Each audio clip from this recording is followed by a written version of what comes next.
Guess where our next location is? Any hints? It's near Sisyan.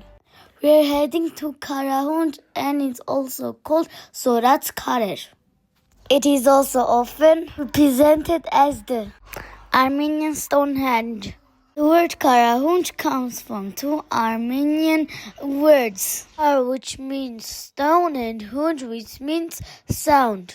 By the way, it is believed that Karahunj is 3,500 years older than British Stonehenge.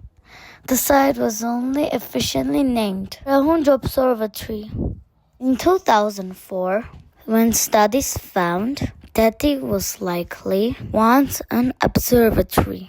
17 of stones were used to observe the sunrise and the sunset. That's all for today. Please like and subscribe to my channel and comment where I go next.